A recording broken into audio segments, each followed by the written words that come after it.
Þá ætlum við að fara hérna inn í bókhaldið og það sem ég ætla að sýna ykkur fyrst og fremst þetta sem ég talaði áðan, að við ætlum beinlínis að færa bankareikninginn inn í reglu. Við ætlum að nýta okkur það að bankinn beinlínis búinn að skrá bókhaldið fyrir okkur að mestu leyti. Við byrjum á að fara hér í bókhald, í stjórnun og skilgreinum bankareikninga. Hér getum við skilgreint alla þá bankareikninga sem við þurfum.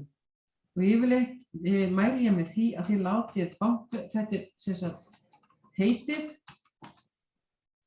á tengingunni og látum tenginguna heita það sama og bankareikningsnúmerið. Okay?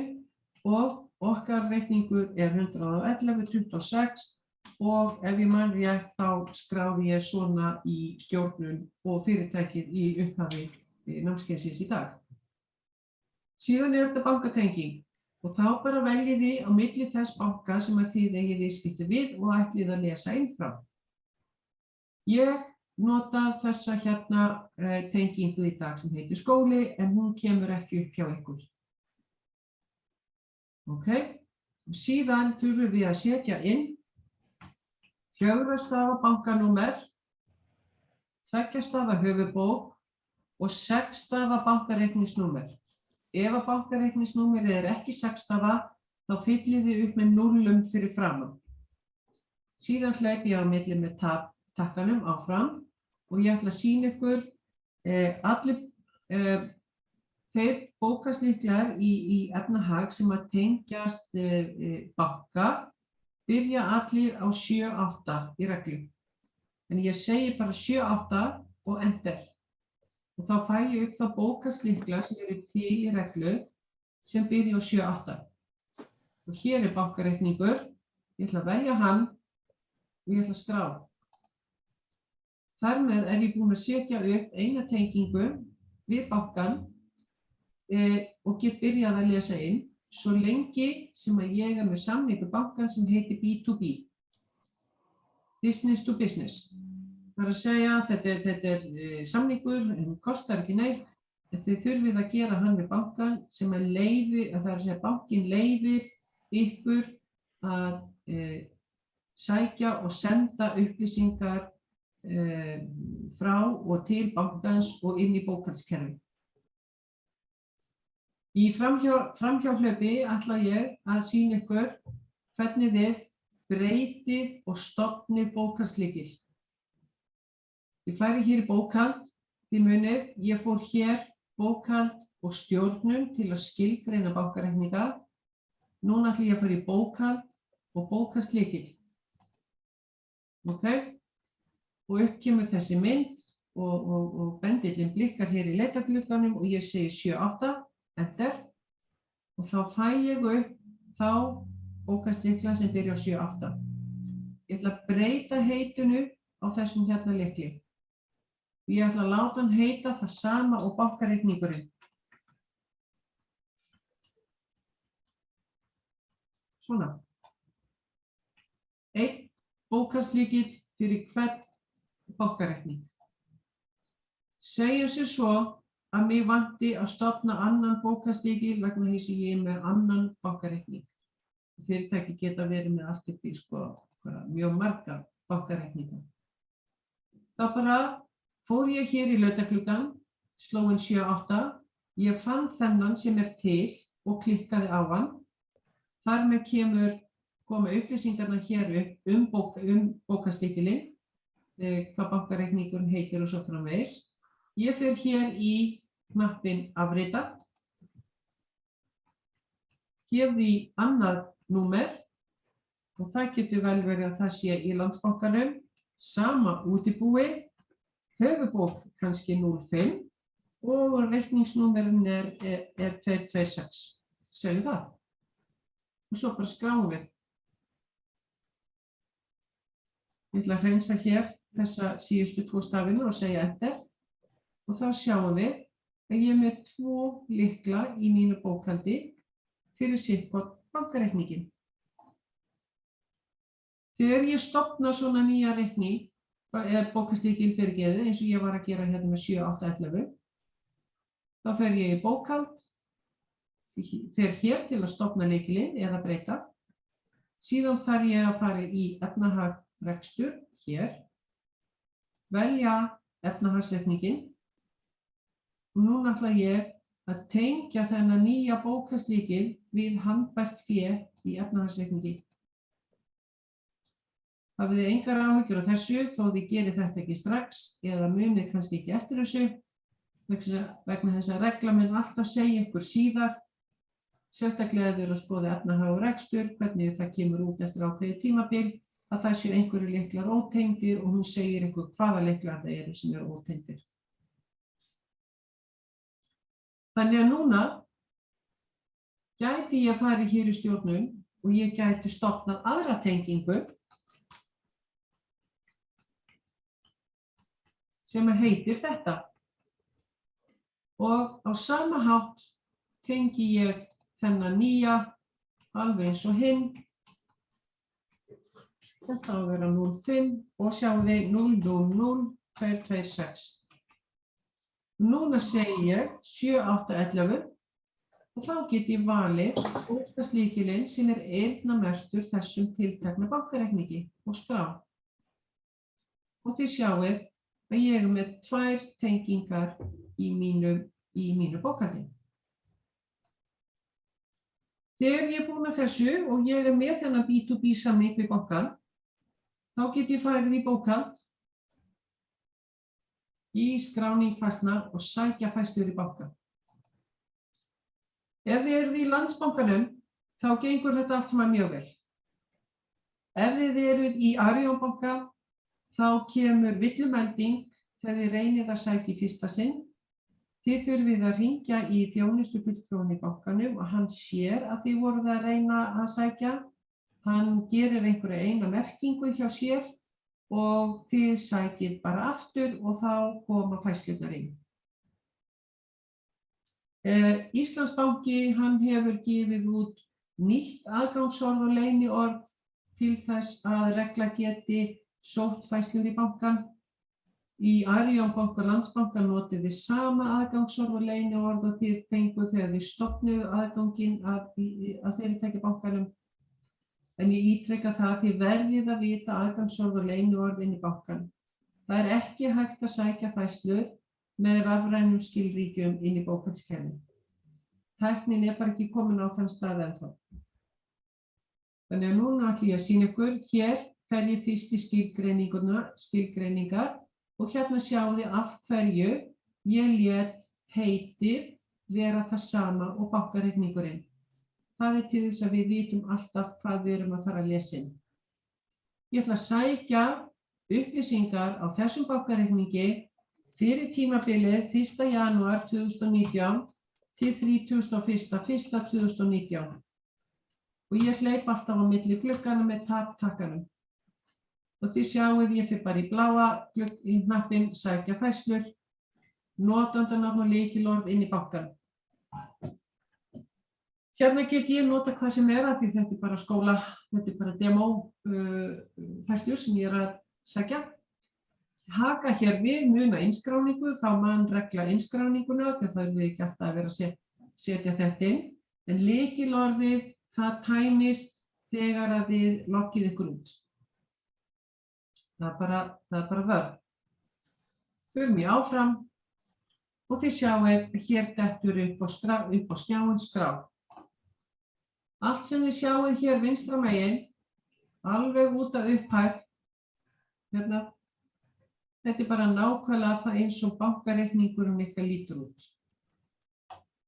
Allt sem er hérna hægra megin, að upphæðinni meðtalinni, svona kemur bókhaldið ykkar til með að líta út. Og hér sjáum þið dálk sem heitir lykill. Í fyrsta lagi er hér debitkort og úttekt að ræða hjá tölvusölunni, þannig að ég ætla að klikka bara beint í gluggann og ég ætla að gjaldfæra, finna mig lykil, gjaldfærslu lykil á móti þessari kreditfærslu sem að fara að bókast á lykil 7810 af því að ég tengdi þennan bankareikning við bókhaldslykilinn 7810 þegar ég stofnaði tenginguna. Ok, ég bara klikka á þennan glugga og ég get sagt 4, enter. Allt sem að byrjar á 4.0 svona skrifstofu stjórnunarkostnaður og ég skal sýna ykkur núna eftir hvernig þið getið prentað út þessa bókhaldslykla sem koma með reglu og ég hvet ykkur til að gera það vegna þess að það svo miklu auðveldara að fletta á pappír og leita lykli heldur en að skrolla langan lista upp og niður á skjá. Þetta ætla ég að setja á lykilinn 4080 rekstur tölvukerfis. Við getum ímyndað okkur það að það sé verið að kaupa fartölvu þarna. Ég bara vel þennan lykil og segja enter. Síðan önnur debitkort úttekt hérna. Það einhverjar bílaviðgerðir. Það að segja fyrirtækið heiti bílaviðgerðir og þetta kennitalan. Á sama hátt klikka ég bara hér á og ég segi 4.6. Allir lyklar sem byrja á 4.6 eru bifreiðakostnaður. Ok, og við skulum bara segja að þetta sé viðhald og viðgerðir flutningstækja án vask. Segjum bara enter og enter. Og ég vel þarna lykil án vask vegna þess að ég ætla að ímynda mér það og það hafi verið að gera við bíl sem er ekki á rauðum númerum. Það má eingöngu innskatta bifreiðakostnað á bifreiðar sem eru með rauðum númerum. Þegar ég er að vinna í þessari hérna mynd, ég kalla þetta milliskrá, þá reyni ég að vinna eins mikið og ég lifandi get. Vegna að þetta er svo einfalt, svo þægilegt og skýringin á þessu kemur núna í framhaldinu þegar ég sendi þetta áfram yfir í dagbók. Hér ger ég ekkert annað en að klikka á velja lykla eða fara hér í þessa mynd vinstra megin og gefa fastar færslustýringar. Og ég ætla að skilgreina eina núna. Þið munið eftir því þegar ég skráði innkaupin, þá keypti ég frá Alpalandi og ég bókaði reikningin inn í bókhaldið í leiðinni. Það er að segja að ég valdi mér kostnaðarlykil til þessa bóka og þar af leiðandi var reikningurinn lánardrottnarfærður inn í bókhaldið. Það bara gerist þannig þegar þið notið innkaupakerfið. Þannig að ég ætla að klikka hér á myndina lengst til vinstri og þá detti ég inn í þessar stýringar. Stýringarnar byggja á því sem kemur fram á bankareikningum. Það er að segja, þegar að færslulykillinn er 0,2 útborgun, eins og er hér, og þegar að færslukóðinn er 0,3 millifært, eins og hér, það kemur fram á bankareikningum, og kennitala greiðanda eða viðkomandi aðila kemur fram í textafíldinu, hérna, þá vil ég að framvegis að þetta eigi að bókast á safnlykil lánardrottna. Ok, hér er líka gleraugu, hér get ég líka klikkað á, þá fæ ég upp lista bókastlykla, ef ég man ekki hvað bókastlykillinn er. Ok, 9300. Færslutextinn framvegis á að vera Alpaland greitt. Þannig. Það er að segja, ég er að greiða Alpalandi þessi vörukaup sem ég bókaði áðan og ég ætla að setja kennitöluna líka. Kennitöluna verð ég að setja vegna þess að það er ekki hægt að bóka á safnlykil, skuldunauta eða lánardrottna án þess að vera með kennitölu í fyrsta lagi. Í öðru lagi vil ég koma kennitölu viðkomandi aðila á eins oft inn í mitt bókhald og hugsa skipur. Svo lengi sem að ég sé innan laga persónuverndar, lögum persónuvernd, þá vil ég koma kennitölunum sem víðast inn vegna þess að það er ein aðgerð í bókhaldi og hreyfingum þar sem að ég get leitað eftir kennitölu í öllu bókhaldinu, sem er mjög góður eiginleiki vegna þess að ég slæpar inn kennitölunni og þá fæ ég upp alla bókhaldslykla og alls staðar þar sem að þessi kennitala hefur haft viðkomu í mínu bókhaldi yfir eitthvað ákveðið tímabil. Ok, kennitalan fer deild þarf ég ekki nema það sé deildaskipt fyrirtækið Ég get líka látið þetta merkjast sem óklárað. Þá get ég ekki, þá verði ég að opna færsluna dagbókamegin og staðfestana. En ég ætla ekki að gera það núna, ég ætla bara að skrá. Hérna sjáðu þið. Framvegis, þegar ég greiði allt á landi, þá mun regla bjóða mér þennan lykil. Ég get alltaf breytt þessu. Ég get annars vegar farið hér og eytt færslustýringunni, breytt henni, eða bara hreinlega klikkað á og sett einhvern annan lykil ef við á. En núna ætlum við að hafa þetta svona. Ég ætla að benda á, regla bauð mér þennan hérna lykil. Ég sett hann ekki inn. Það vegna þess að regla les það baka til, kennitalan til og það hefur verið skrifaður reikningur á þessa kennitölu. Þetta í þriðja lagi plúsfærsla inn á bankareikning og þar af leiðandi býður regla mér safnlykil skuldunauta. Síðan sjáum við þessi hérna merki. Þetta eru fastar eða bókunarupplýsingar sem koma með kerfinu. Þær eru kóðaðar fyrir okkur. En það ósköp einfalt ef þið viljið ekki hafa þær eða þurfið að breyta þeim, þá bara klikkið á og breytið þeim. Það líka hægt að klikka bara eins og ég sagði áðan, bara á lykilinn og breyta ef við á. Og það líka hægt að bæta við texta, hvað sem það og bara enter á það. Hérna sem sagt regla býður mér vegna þess að hér stendur útborgun og laun, þá býður regla mér lykilinn ógreidd laun fyrir þessa mótbókun við þessa útborgun á bankareikningum.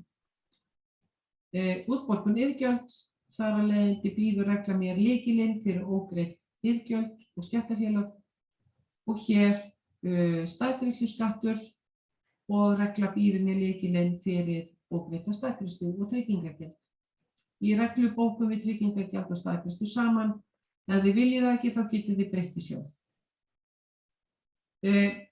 Þegar ég búin að fylla þessa skrá út eins mikið og ég lifandi get og ég bara ósköp ánægð með þetta, þá allavega, nú ég bara að segja hvernig ég geri þetta. Ég tek prentsýn á þetta. Og þetta set ég með, eða sem sagt ofan á fylgiskjölin sem eru að baki þessari skrá þegar ég búin að senda þessa skrá yfir í dagbók. Og þið sjáið að hérna ég bara að gefa lykla, ég að gefa færslustýringar, ég mögulega að breyta texta, bæta við kennitölum eða hvað sem Og þetta ger ég eins og ég sagði áðan því það er svo einfalt og þægilegt að vinna í þessari skrá. Hér engin fylgiskjalsnúmer. Þannig að núna ég segi eins og svo, ég búin að taka prentsýn, prenta þetta út og ég sendi þetta í dagbók. Og þá sjáum við að hér erum við komin inn í dagbókarformið og allar færslur sem koma rafrænt frá banka fá kóðan 30, 31, 32 og svo framvegis. Þetta hlaupandi númer. Allar færslur sem eru handskráðar inn í kerfi frá grunni, þá eina sem þið gerið að fara í bókhald skráning og þá dettið þið inn í þessa hérna mynd og þá bara setið bara dagsningu lykil og hvort það debit, kredit, texti, kennitölu, reikningsnúmer og svo framvegis, segi bara enter og gerir svo mótbókun og staðfesti. Allar slíkar færslur fá kóðan 10 og hérna sjáum þið alla kóðana sem til eru í reglu. Við notum bara svona kóða í stað þess í öðrum bókhaldskerfum. Þá heitir til dæmis allar færslur sem fá kóðan 10, þær heita fjárhagsfærslur. Og hérna sjáum við það hægt að lesa inn kreditkort, vísakredittkort frá Arion banka og Landsbanka. Því miður hefur Íslandsbanki ekki séð sér fært eins og hinir bankarnir að leyfa að Mastercard sé lesið inn rafrænt. Vegna þess að kosturum við það að lesa kortin eins og ég var að gera með bankan áðan sá að það kemur bara svona listi. Allar úttektir á kreditkort yfir ákveðið tímabil. Það eina sem þið gerir það að gefa lykla, senda þetta í dagbók og staðfesta það allt á einu bretti. Og kosturum við það að lesa inn kortin rafrænt og bankann, þannig sá að við erum alltaf að stemma bæði kortin og bankann af leið og við erum að bóka. Í reglu bókum við nefnilega færslur en ekki endilega heila dagbók. Og við getum skilið eftir færslur af því að okkur vantar kannski fylgjugögnin eða eitthvað slíkt. Og það ætla ég að sýna ykkur núna. Segjum sem svo að ég er bara ánægð með þetta allt saman. Og þetta er bara allt eins og það á að vera. Ég er með fylgjugögnin hér á borðinu og ég gef fylgiskjölunum þessi númer og set í möppu. Svo er ég bara ánægð með þetta allt saman, þá get ég farið í þennan hérna hnapp, staðfesta. Staðfesta alla færslurnar á einu bretti og ég er búin að færa bókhaldið. Þarna sjáu þið, þetta er kosturum við það að nýta sér innlesturinn á bankanum, að láta bankan skrá bókhaldið fyrir sig. Það eina sem við gerum því erum að skrá bókhaldslykla. Jafnvel að gefa færslustýringar. Og það tekur smá stund, þetta er svona fyrstu 2 mánuðina og þá eftir 2 mánuði þá er mann búin að gefa 97–8% af öllum færslustýringum sem maður ætlar að nota vegna þess að bókhaldið er alltaf eins. Við erum alltaf að skrá sömu hlutina aftur og aftur. Við erum að borga húsaleigu, við erum að borga hita og rafmagn, við erum að borga einhver vörukaup, við erum að borga reksturubifreið eða eitthvað slíkt. Í fyrsta lagi þetta, ég bara svo að við séum með þetta hreinu. Í fyrsta lagi þetta, ég ætla að taka það fram, hér eru 2 staðgreiðslunótur, hér er bara verið, hér er innborgun frá skuldunaut, hér er okkar greiðsla til lánardrottins og síðan erum við að borga ógreiddan launakostnað. Og ég get bara bókað þetta og staðfest allt á einu bretti. Ok, segjum sem svo, ég er ekki með reikningin í höndunum sem kom frá bílaviðgerðum. Hann er út í bíl eða einhvers staðar annars staðar. Ok, þá ætla ég bara að staðfesta færslu númer 1. Núna er í lagi. Ég ætla að staðfesta færslu númer 3, 4, 5, 6 og 7. Þessar færslur, hinar færslurnar eru komnar inn í bókhaldi að þessi situr eftir. Og hún bara bíður þangað til að ég fæ reikningin í hendurnar og þá get ég annars vera sannreynt að þetta sé réttur lykill og hins vegar þá bara staðfest hér þessa færslu. Þetta er númer 1. Núna ætla ég að sýna ykkur, þetta er bara ein aðferð. Núna ætla ég að sýna ykkur aðferð, hvernig við getum lesið inn bankann. Við getum gjaldfært reikningin á útgáfudegi og bókaðan greiddan á greiðsludegi, allt í einu sömu færslunni bara með því að lesa bankann. Þess að ég bara ítreka, hér er önnur aðferð. Aðferðin er svo því við lesum inn bankann alveg eins og við vorum að gera og við sendum í dagbók. Síðan ætla ég bara að opna þessa færslu, af því ég ætla að gera eitthvað við hana. Og þá fer ég í myndina lengst til vinstri í línunni, breyta fylgiskjali og upp kemur skráningin hér fyrir ofan. Segjum sem svo að reikningurinn hafa gefin út 2. janúar, en það verið að greiða 10. janúar. Og við viljum gjaldfæra á útgáfudegi reiknings, eins og bera ber og lögin í landinu segja til að við eigum að gera. Þá ætla ég að klikka hérna á gjaldalínuna og ég ætla að biðja ykkur að taka eftir að það mun opna stálkur hér aftast sem heitir dagsetning reiknings. Ég klikka bara hér á. Hér er dálkurinn. Hérna get ég bætt við, segjum sem svo, ég ætla að bæta við kennitölu hérna og þetta er,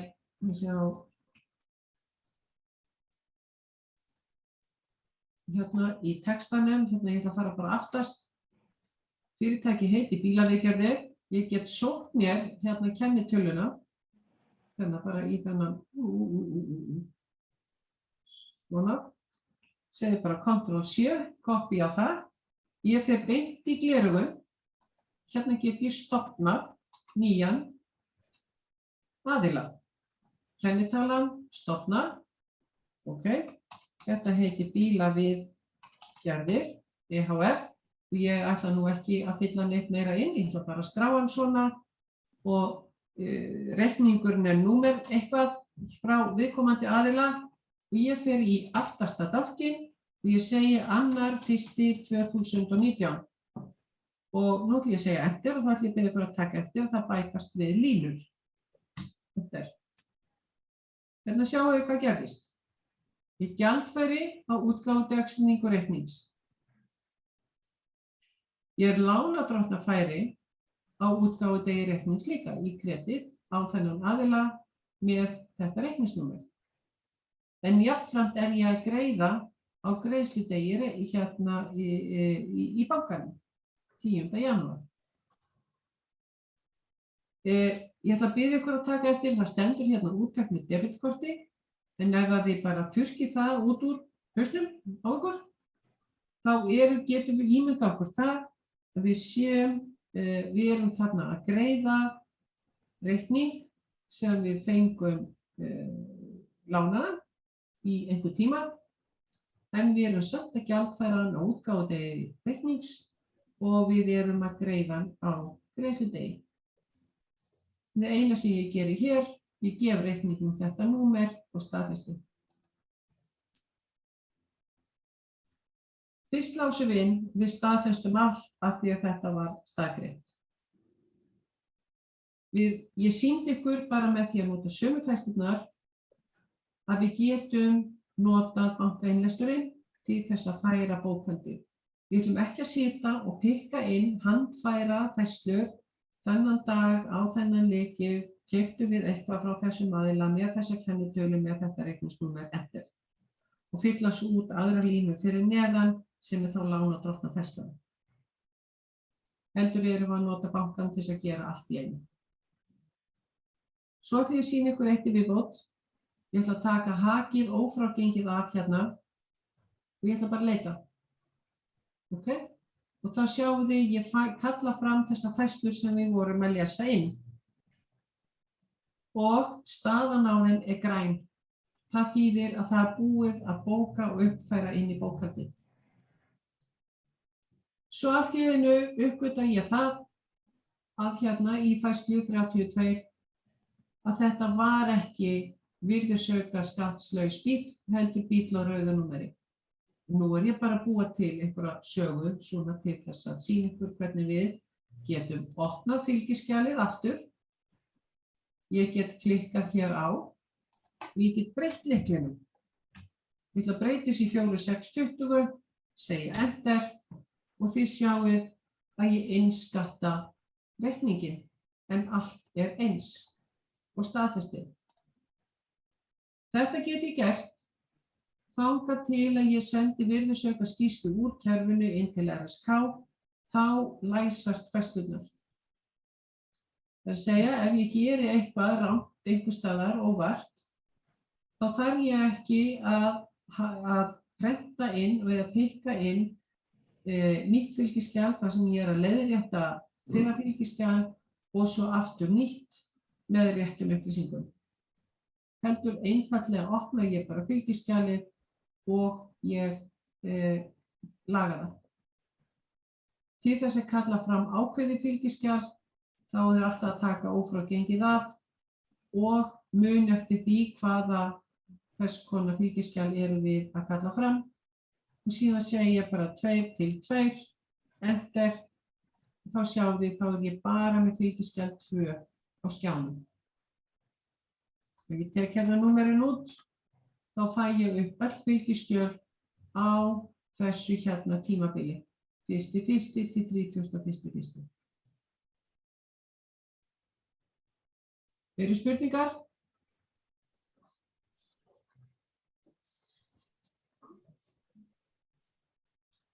Ég ætla að sýna ykkur hérna, þið munið innkaupaskráning 81, reikningurinn sem að við skráðum áðan, hann hér, en það á eftir að staðfesta. Og nú ég búin að staðfesta hann inn í bókhaldið.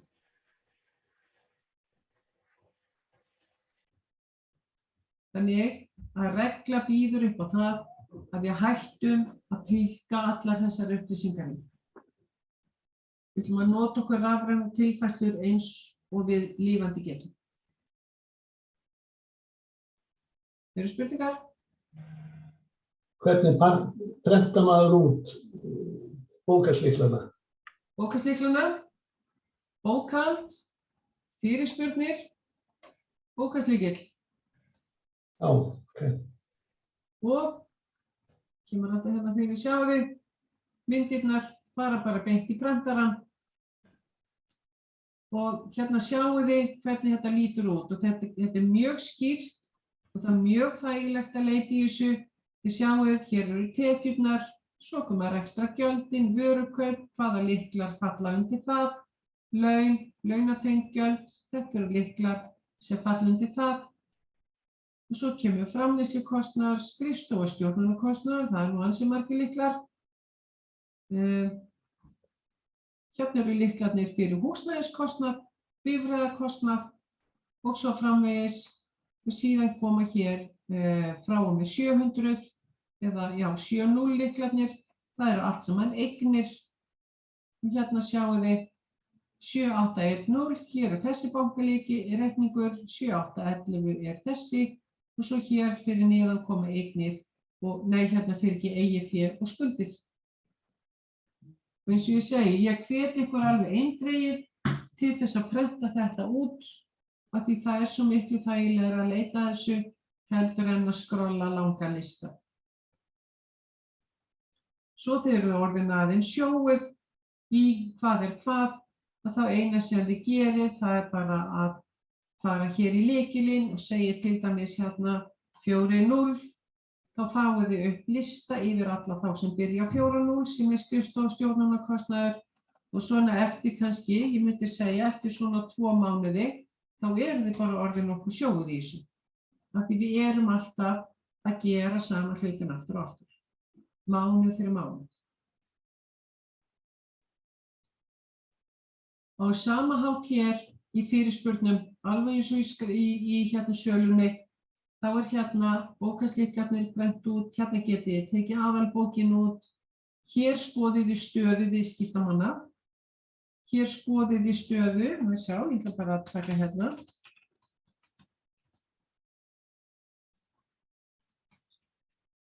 Svona, og ekki svona, ég hef enga kennitölu.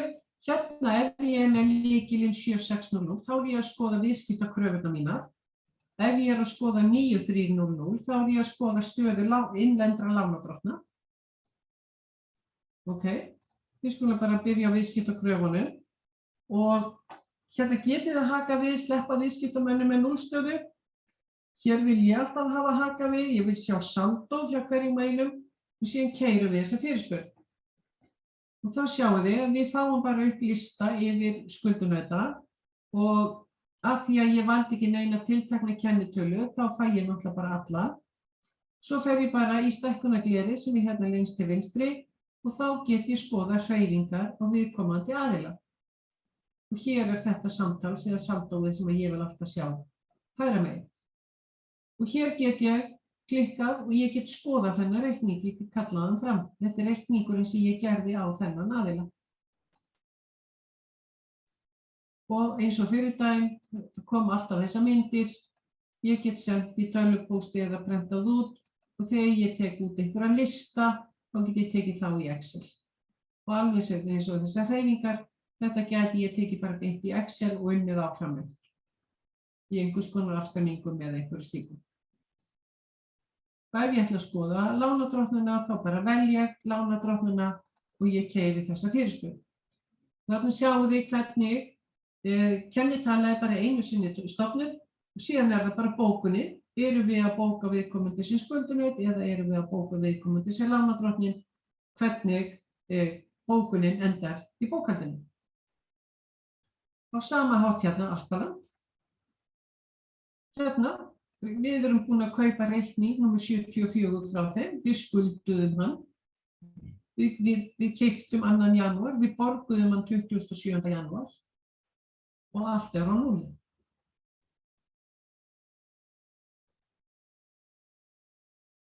og hér í bókhald og hér eru hreyfingar. Fyrirspurnir hérna, bókhald, fyrirspurnir og hreyfingar. Ok? Og ég ætla að skoða fyrir tímabilið janúar til desember 2019, ég ætla að skoða alla bókhaldslykla og ég ætla að fá fyrirspurnina til mín eftir bókhaldslyklum og eins og fyrir daginn sýna samtölu við hverja línu. Ég ætla að keyra þessa fyrirspurn. Hérna sjáu þið, hérna fáum við upp hreyfingar á alla bókhaldslykla fyrir tímabilið janúar 2019. Við erum búin að selja, við erum búin að kaupa inn, við erum búin að bóka gjaldfæra kostnað við rekstur tölvukerfis og við viðhald bifreiða. Við erum búin að búa til viðskiptakröfu. Við erum jafnframt búin að fá hana greidda. Hér eru bankahreyfingarnar sem við vorum bara að lesa inn frá bankanum. Og hér eru lánardrottnarnir og hérna sjáum við alltaf kóðana. Hérna sjáum við alltaf hvaðan færslur komi inn í kerfið.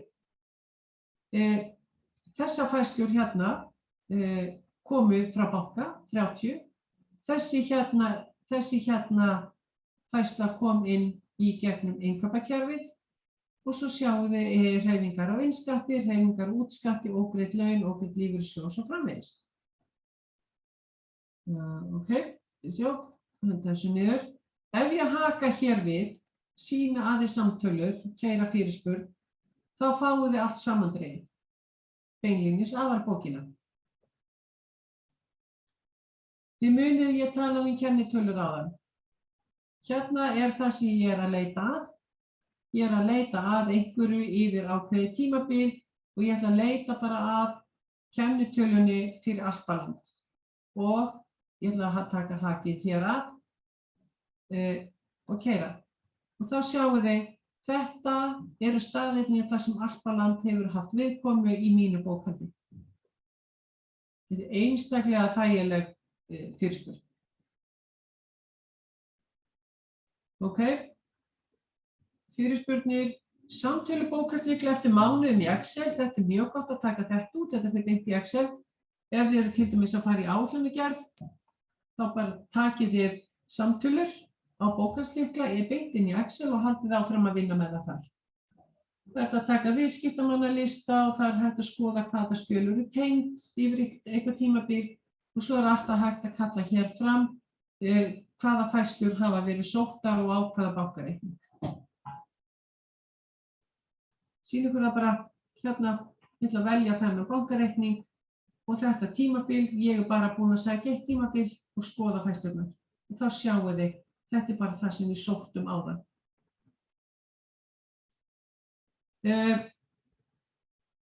Ég ætla að skella mér hérna beint í að gera virðisaukaupgjör og sýna ykkur það.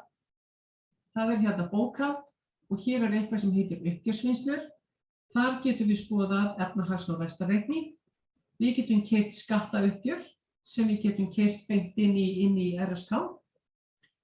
Við getum annars vegar fengið textaskrá, við getum hins vegar fengið Excel-skrá. Við getum líka fengið PDF-skrá úr skattauppgjörinu. Það er að segja, þá er bókhaldið brotið niður á skattlyklana sem tilheyra skattauppgjörinu. Hér er virðisaukaupgjör og ég ætla bara að fara í það. Og ég ætla að gera virðisaukaupgjör fyrir janúar. Ég ætla að gera bara fyrir janúar 2019. Svona. Þegar ég gerir vaskuppgjör þá byrja ég alltaf á því að fara fyrirspurn. Ég skoða það fyrst, áður en ég geri uppgjör. Og þá kemur þessi mynd. Og þið sjáum að ég er með einhverja sölu í efraþrepi, ég er með höfuðstólinn og svo er ég með útskattinn sem hefur myndast út af þessari sölu. Og ég get farið í stækkunarglerið og ég get klikkað á það og þá sé ég frá hvaða bókhaldslyklum þessi sala er að koma og ég get kafað dýpra og þá sé ég hverjum ég hef selt, hvað mikið og hver útskattsupphæðin er af hverjum og einum.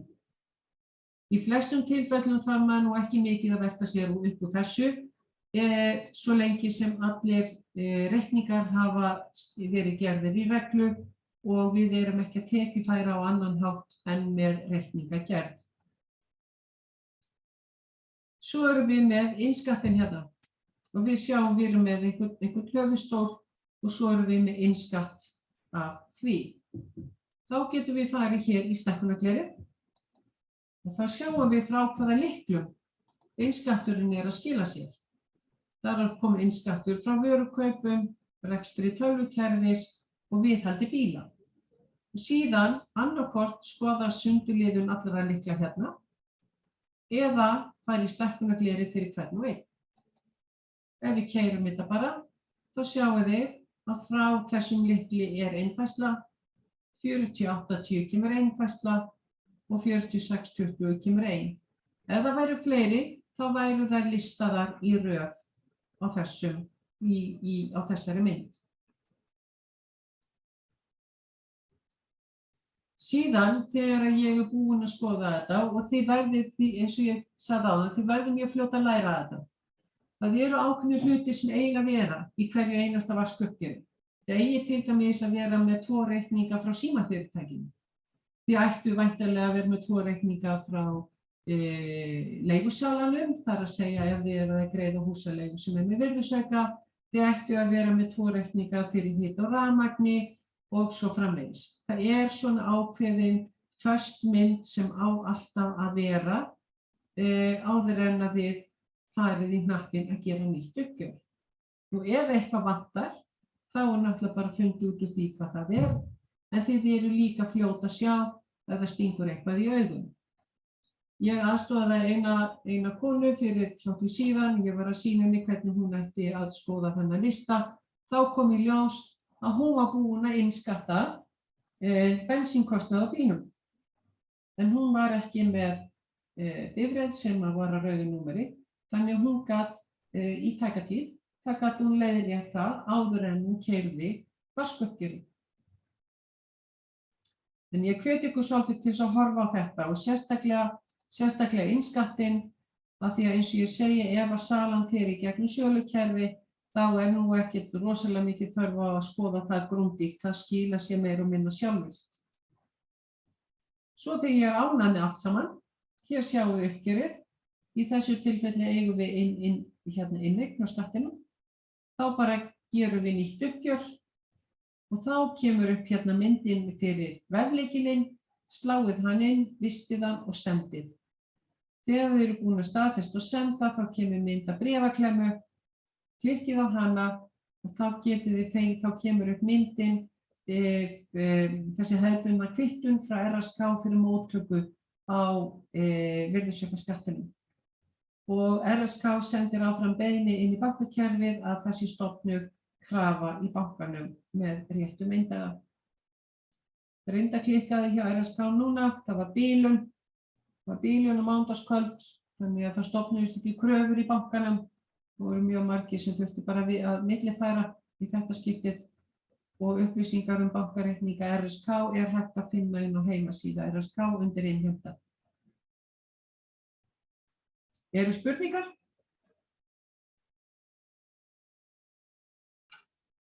Mig langaði að spyrja aðeins varðandi bókhaldið. Já. Ef maður læsir bókhaldslykli, breytir hún svo á einhverjum tímapunkti, breytir bankinn því strax þá. Bíddu, nú þarf ég að skilja hvað þú átt við með læsir bókhaldslykli. Sem sagt, ef það er sami aðili sem að maður til dæmis að greiða reikninga alltaf í hverjum einasta mánuði, sko, maður festir hann að bankinn bókar alltaf. Já, bankinn býður þér. Já. Bankinn býður þér þennan bókhaldslykil, en þú getur breytt honum. Já, þeir breyta því þá bara strax og maður býður það. Bíddu, þeir hverjir? Sko bankinn, ég meina það, ef maður breytir stýringunni, sko læsingunni, maður læsir einhverjum bókhaldslykli þannig að það sé alltaf sami bókhaldslykil. Já. Svo vill maður breyta bókhaldslyklinum og þá fer maður þarna fremst í flipan og breytir, sem sagt, kalla bókhaldslykilinn eitthvað allt annað þá færist það áfram í bankanum á þeim bókhaldslyklum, er það ekki? Nei, ekki í bankanum. Það sem að þú gerir, það sem að við gerum er það, við förum hér og við sækjum færslur. Já, Við sækja febrúar, já, ok, og þetta bara kemur hingað inn til mín.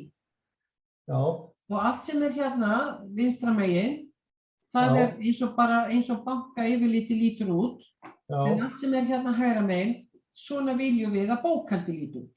Já, en nú ferðu fremst hérna fyrir fram Hérna. að dagsetninguna hérna, smellir á þetta Já, og festir þetta. já, ég Setur- festi þetta samkvæmt þessum skilgreiningum. Já, Að ef að þetta kemur fyrir og þetta á bankayfirlitinu, þá kemur viss bókhaldslykill já, alltaf. þá kemur viss bókhaldslíkill texti og svo framvegis. Ok, þetta stendur í einhverja mánuði. Já, Svo ákveði ég að ég ætla ekki að hafa þessa stýringu lengur. nei, þá Ég ætla bara að getur setja annar bókhaldslykill sem að Já. þetta áfram. farið hér í myndina. Já, Sjá, ég er hérna. þarna niður hérna. Þetta eru þessar föstu. Segjum svo, við skulum bara, ok, þetta er bara Gunnubúð. Þetta var sem sagt, þetta er fyrirtæki Gunnubúð sem er að borga mér. Já, Ok, og ég ætla bara að segja Gunnubúð, Gunnubúð innborgun, ok. Það reyndar sko, ég þarf að stofna þetta. Þetta tilheyrir þessu kennsluefni sko. Það á að vera búið að stofna þetta. Ok, ég skrái. já, ok, þá áttu búin að læsa þessu. Ok. Það festa þetta. Sjá, hérna, stofna Gunnubúð. Ok. Ég bara, höfum þetta bara svona, þetta er allt í lagi og skrá, ok. Og þá sérðu að kerfi býður þér þannig lykil. Já, og nú er þetta alltaf í hverjum einasta mánuði Gunnubúð á þennan lykil og Já, banki bókar þetta alltaf. Svo einhvern tímann á miðju ári þá hugsaði ég mér, nei, þetta ég ætla ekki að vera með þessa færslu áfram, ég ætla að setja einhver aðra færslu á þetta. Já. Þá bara klikkar á myndina hérna, lengst í Já. vinstri og breytir henni. Já, Þú bara segir, og framvegis á þetta að fara á bara eitthvað, 2, 1 og 0. já, ok. Bara velur hann og uppfærir.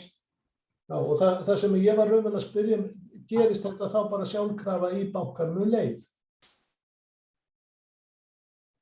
Já, Ég meina bankin í næsta mánuði þá er hann ekkert að færa á 7.600, þá færa hann á Nei. 2.100. já, það er að segja, já. Bara svo við séum alveg á sömu blaðsíðunni því þú talar að bankinn færir. Já, Og eina sem bankinn gerir, það er þetta hérna, alveg út af upphæðinni. Það eru Já. við sem að skilgreinum þetta hérna á já, bankayfirlitið. já. En Það er þetta sem að við gerum. Við segjum bara ef að innborgun og millifært og þessi kennitala kemur fyrir á bankayfirlitinu, já, þá á þetta framvegis að fara á þennan lykil með þessum texta og þessari kennitölu. ok. Þannig að þá er þetta, þá, Það er það sem við erum að gera þegar við gerum þessa stýring. En eins og þið sjáu, það er mjög einfalt að breyta þeim og það er líka einfalt að stofna. Það er hægt að fara hér í bókhald og færslustýringar hér og bara stofna þær. Ég ætla bara að sýna ykkur vegna þess að öllu bankakerfinu eru þessar stýringar notaðar. Þið sjáu, þær eru til feiki margar.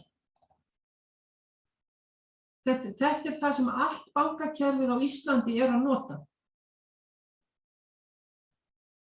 Það er ekkert fáar, sko, þessar stýringar, þannig að þetta býður upp á ansi marga möguleika. Og það er náttúrulega kosturinn við. Þetta sko bankakerfi sem við búum við á Íslandi, það er að við höfum þessa stofnun reiknistofu bankana. Þess vegna getum við gert þetta. Sko, í mörgum öðrum löndum þá er bara hver banki með sitt og engin eins. Og sérstaklega í Bandaríkjunum, það eru bara Bandaríkjun bara byggja á því að það eru pínlítið sparisjóður út um allt.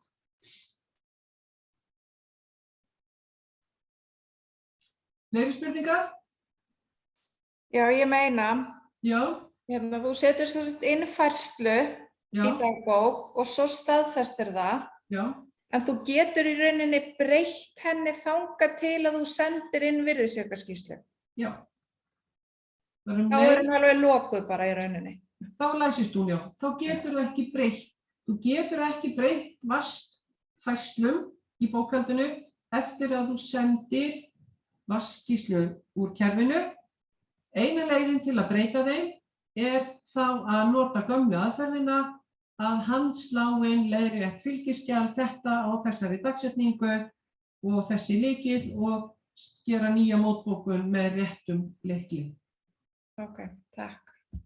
Það er til þess og það myndi líka allt bara beinlínis í klessu afstæmingalega séð. Það er að segja ef að við gætum verið að breyta vaskfærslum eftir að við erum búin að senda vaskskýrslu til RSK. Það gæti orðið dálítið mikið flókið hérna afstæming eftir það. Já, ég hef einhvern veginn horft á þetta bara þannig að þegar ég er búin að staðfesta þá get ég bara ekkert átt neitt við þá færslu. Já, þú getur sem sagt leiðrétt hana og lagað hana þangað til þú læsir færslunum með vaskskýrslunni. Það er einn af kostunum við reglum. Verulega stór kostur. Já, takk. Bara sýna ykkur hérna, hér eru verktakagreiðslur sem þið sendið. Við erum að senda verktakagreiðslur í janúar til RSK. Þetta er bara keyrt. Verktakagreiðslur fyrir hvaða ár, gera nýtt uppgjör, nota staðgreiðslulykilinn til dæmis, vistan og senda. Þar með eru verktakagreiðslurnar farnar. Regla keyrir á lyklum, hún keyrir ekki á lánadrottnum. Þið sjáum það að regla keyrir á þessum lyklum. Það er ekki hægt að bóka á þessa lykla án þess að bóka kennitölu líka. Það er út af því að þetta telst vera verktaka lyklar sem þarf að upplýsa RSK-um. Svo er náttúrulega meira hérna, sko, þú veist, hér er samanburðarskýrsla RSK og leiðréttingarskýrslan eftir árið. Hér náttúrulega bara skilgreinið bankareikninga og hér skilgreinið kreditkortin. Það er bara gert nákvæmlega eins og með skilgreiningu bankareikninga. Vaskflokkarnir hér er hægt að opna og loka tímabilum. Eins og 2019, ég get haft allt lokað. Ég get sko lokað öllum mánuðum, haft til dæmis bara janúar, febrúar opið. Þá er ég ekki að fara að bóka inn á ranga mánuði óvart. Svona er það bara að opna og loka bara eftir þörfum. Hér er hægt að jafna færslur, til dæmis skuldunauta og lánadrottnafærslur. Margir sem nýta sér það. En þá er þið alltaf með, það sjáum við alltaf hvað er útistandandi, hvað er ógreitt, hvað er ógreitt til ykkar. Hér sækið þið rafræna reikninga, því muni ég talaði rafræn viðskipti þarna í upphafi, sem ég hvet ykkur eindregið til að skoða. Það er alveg, þið þurfið ekkert að gera annað en að sækja þessa rafrænu reikninga, gefa færslunum eða reikningunum lykil og það er hægt að brjóta lykla niður á nokkra bókhaldsflokka. Það er hægt að gefa því fasta færslustýringar, senda þá og senda þá bara í dagbók og staðfesta og þið eru búin að færa bókhaldið. Allir reikningar sem eru sóttir rafrænir eru lánadrottnafærðir. Það er að segja kostnaðar færast og lánadrottnar færast svo.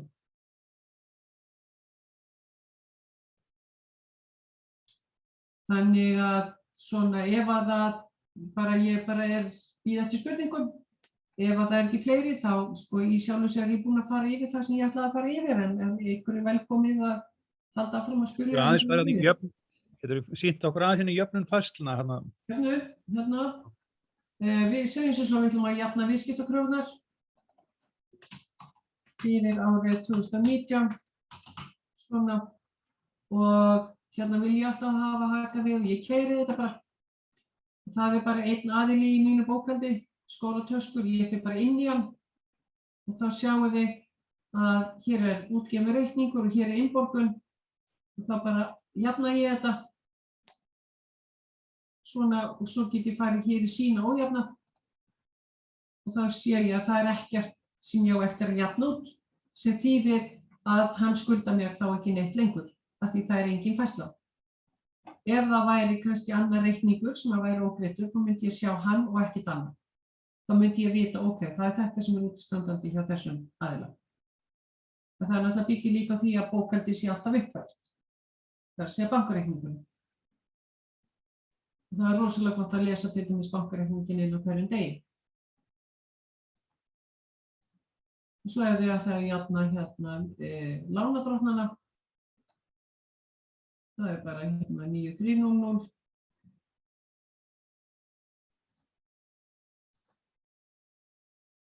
Ok, hér Alpaland. Hér var ég búin að bóka eina skuld og hér greiðslan, jafna það út. Hér ekkert, jafna meira. Hérna fer ég bara inn í bílaviðgerðir, hérna, jafna. Ok, og ef ég fer núna og skoða til dæmis staða viðskiptamanna, ef við tökum bara lánadrottnana hérna og keyrum þetta. Ég fer inn í bílaviðgerðir og skoða, þá sjáum við, þær eru grænar, það búið að jafna. Ef ég fer hérna í sína ójafnað, þá sé ég að ég skulda þessum aðila ekki neitt.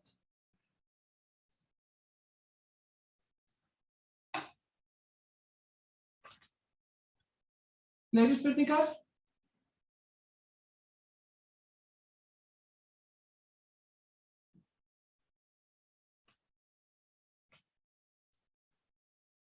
Nei?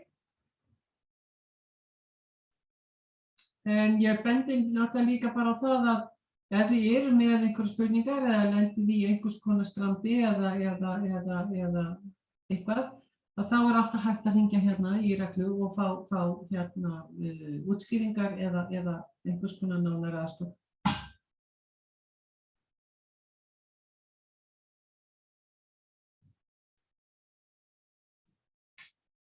Ef það ekki fleiri spurningar, þá ætlum ég bara að þakka fyrir námskeiðið. Takk fyrir kærlega. Og bara gangi vel. Takk fyrir. Takk fyrir. Takk sömuleiðis. Takk fyrir. Takk fyrir. Takk.